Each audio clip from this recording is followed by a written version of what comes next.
we've got to talk about Ugandan native Zohran Mamdani. Yeah, if you guys didn't know, he's actually from Uganda, which is quite interesting because he's now the mayor of New York City, which I also think is crazy. Like, you shouldn't be allowed to be born somewhere else and be in office in any kind, right? Here on American soil, especially of like the biggest city in America.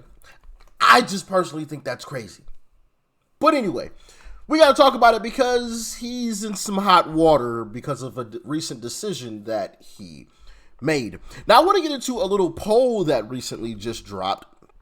Actually dropped yesterday on his approval ratings, and I want you guys to check it out. So with that being said, let's dive in. Emerson College Polling in Pix 11 has a new poll out now on New York City Mayor Zohran Mamdani's first 100 days in office. And in the past few months, since he was first sworn in, he's met with President Donald Trump, he's worked to make his promise of universal child care a reality, and he's faced bipartisan criticism for a budget ultimatum he issued Governor Kathy Hochul. So to start off the conversation, how do voters feel about the Big Apple's self-described Democratic Socialist mayor as we mark this milestone? Yeah, Brittany. And so it's sort of mixed news here. So when we look at Mamdani's approval rating, we see that he is at 43% approve versus 27% disapprove. So that's a net positive 16% rating. I think that that's pretty good. When we look at previous administrations, though, it doesn't necessarily hold up. And then when we ask folks whether the city is on the right track or on the wrong direction, we see that 41% say that the city is headed in the right direction versus 59% who say it's on the wrong track. So we do see some conflicting news here, but overall I would feel pretty okay with this if I were Mayor Mamdani. Now, of course, they tried to spin that in a positive light, Forbes there, but that is actually pretty darn bad, especially when you consider the fact that Zohran Mamdani, yeah, sure, people like myself, I may talk bad about him, but on a mainstream media scale, like for mainstream media, I guess I should say, he's not really receiving a whole lot of bad press. I mean, they literally just read some bad polls and tried to spin it in a great light, right, to make it sound like it wasn't that bad. That's bad. Now, I will say, do these polls really matter a whole lot? No, he's not up for re-election, so it doesn't really matter too much right now.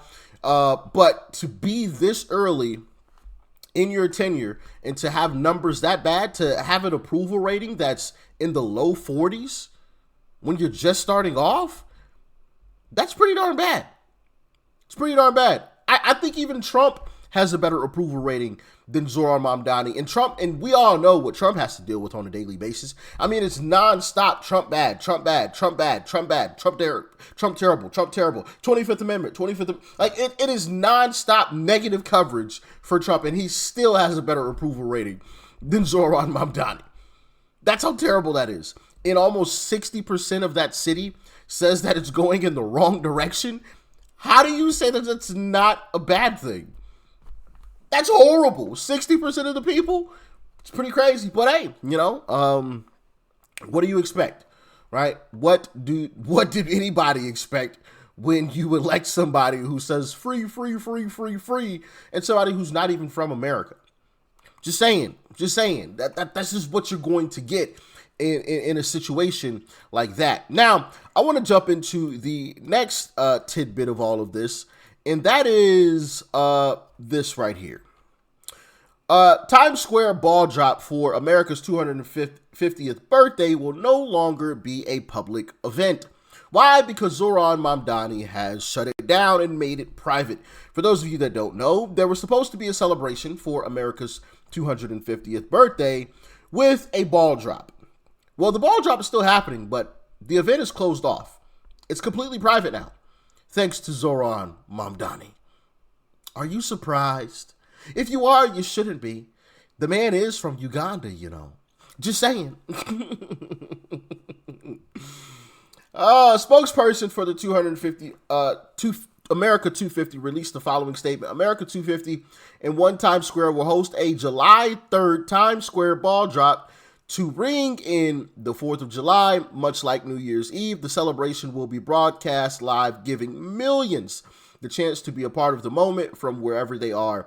A limited ticketed in-person experience inside one Times Square will also be available with details to come. So this was supposed to be a public event, but now it's a ticketed event. So he's charging people to watch it in person.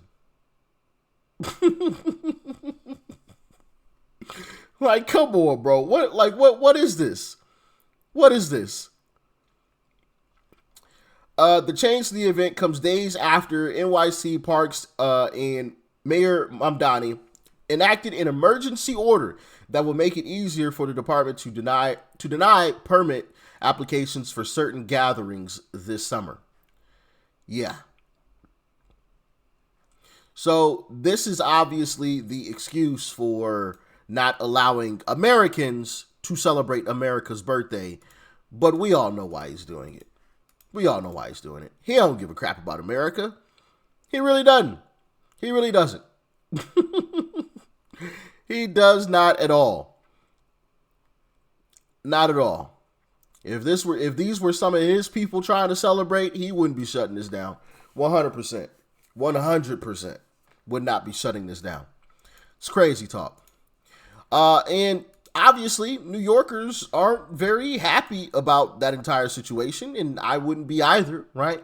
I expect to be able to celebrate in person in my own city on America's birthday. I shouldn't have to pay to celebrate America's birthday on American soil in my own hometown. That's crazy. Check it out. Here in Times Square, a ball drop is planned to celebrate America's 250th birthday. But thanks to Mayor Mamdani's emergency order denying permits during the World Cup, the public isn't invited to attend. Say what? So our famous communist won't allow people to come up and see and celebrate 250th years for the U.S. He needs to go. Is this America? Is this really New York? Where we at? I think that's really sad. Yeah, I think that's very silly. Oh. Janish, you'd imagine it should be allowed. It's something we're celebrating, right? So it's supposed to be open for people to come in. New Year's Eve, everybody's out here allowed to be here, so why can't it be that then? We have to, live our lives. Can't be afraid. I should probably articulate that I'm a Canadian. That would never happen in Canada. The public should be allowed to go. I think that should be something that everybody should be included on. I mean, that's a big milestone in our nation's history. Kind of frustrating because I was kind of excited to come down here for that. But, I'm not buying a ticket. It's ridiculous. Absurd. Get out of here. Get out of here. It is quite ridiculous. It's absolutely ridiculous. Well, we've got soccer events going on, so we can't celebrate. You guys can't celebrate the 250th birthday of America. What? So soccer over America? What kind of person would actually think that? Oh, somebody who wasn't born on American soil. That's right, because the rest of the world really values soccer. And yes, I'm calling it soccer, not football. We have football. Okay. I ain't calling it football, calling it soccer. All right. Soccer. We would value soccer over America's 250th birthday. You don't get to celebrate that. Well, at least most of you don't. If you want to come down and celebrate it, I'll take a fee. All right. If you want to come see this. How ridiculous, man. How ridiculous. But once again, are you surprised? The guy wasn't even born on American soil. So, what do you expect? What do you expect when you elect somebody from Uganda? Of course, they're not gonna put as much value on stuff like that as the rest of us would. And now people see it. So it's gonna be interesting to see where his poll numbers go from here. Because I have a sneaky suspicion that they're going to drop even further. As a matter of fact, I literally, when I was putting this video together, I literally just saw a story of another lunatic on New York subways stabbing the crap out of people Yeah, and police officers had to put him down. Crazy, right? Crazy, but that's New York for you. That's New York for you. Congratulations to Zohran Mamdani. He's managed to turn the city into a hellhole. Even more of a hellhole, because, you know, it already wasn't that great, if you're being honest, but even more of a hellhole. Crazy, man. Anyway, y'all get into the comments. Let me know your thoughts and your opinions. Stay safe out there. Peace and love. I'm out.